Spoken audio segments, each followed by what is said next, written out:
ये सब क्या हो रहा है? हमारे पास in our next slide we have a very famous scientist. He is called as Big B of atomic physics. None other than Rutherford, with his two charming students, Giger and Marsden. Ladies and gentlemen, I'd like to present to you an amazing personality who revolutionized the entire idea of what atom is. He was none other than Sir Rutherford himself, along with his two brilliant students, Giger and Marsden. So you must be aware of this so-called gold foil experiment. Remember, the aim was to study the alpha particles. Now, alpha particles are positive. According to Thomson, the entire atom was positive. So the idea was to throw the alpha particles and bounce it back. Ladies and gentlemen, I will show you something which will completely negate this point. Stay tuned with this entire video.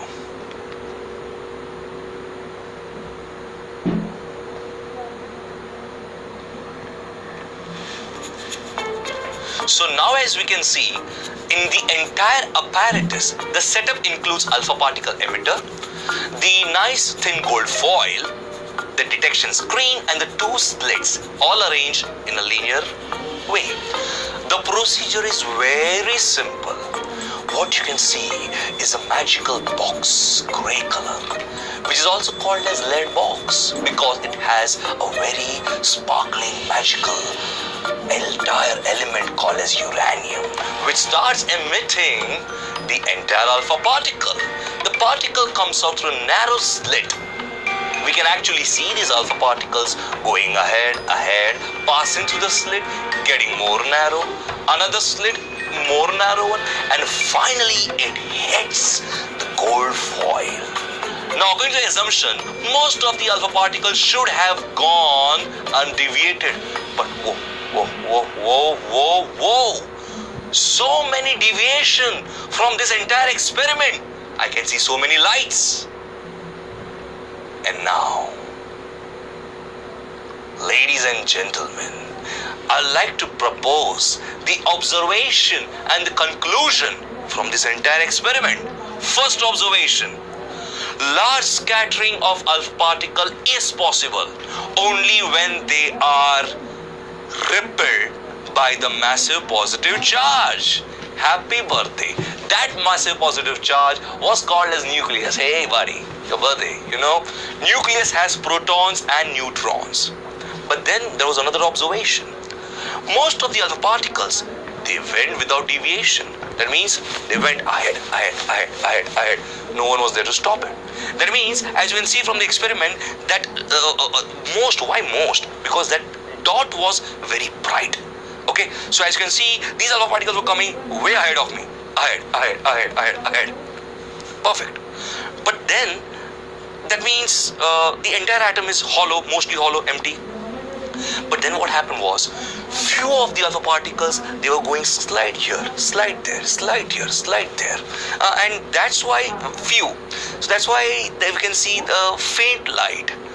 And the deviation was also, so that means it is coming closer to nucleus.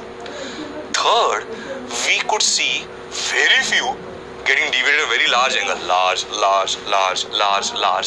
And these large angles concluded one thing: they are coming more and more closer to nucleus.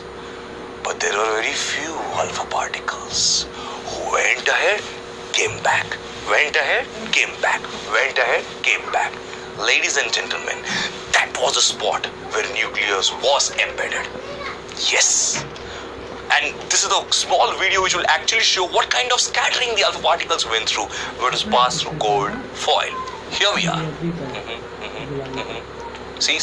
So many alpha particles going here and there. Yes, few of them were deviated. Perfect. That's the video I was talking about. But then, the size of entire atom was considered to be 10 raised to minus 10, the whole diameter, you see. And the size of nucleus was smaller, 10 raised to minus 15. How many times smaller? 5. Wrong. Nucleus was 1 lakh times smaller compared to that of atom. And I'm pretty much sure through that video, you must have come across the whole idea. Let me present to you the entire idea of atomic structure via this diagram. As you can see, atom is roughly 10 raised to minus 10. If you zoom out the nucleus and again you zoom out, you can see proton. Again you zoom proton, you will see quarks particle. That was the basis of origin of entire universe. So the characteristic of Rutherford was, first, he discovered nucleus and protons. Not just nucleus, also proton. He said the total positive charge and total negative charge were equal. That means if in a nucleus, if there are 5 protons, outside there will be 5 electrons. Simple enough. Planetary model. What Rutherford suggested was the entire system was just like solar system. You can see the planets. And now what you can see is a very famous atom. Rutherford, hats off to you, man, hats off. And that is what you are here. Of all created comforts, God is the lender. You are the borrower, not the owner. Ernst Rutherford. Round of applause for this great gentleman. Thank you.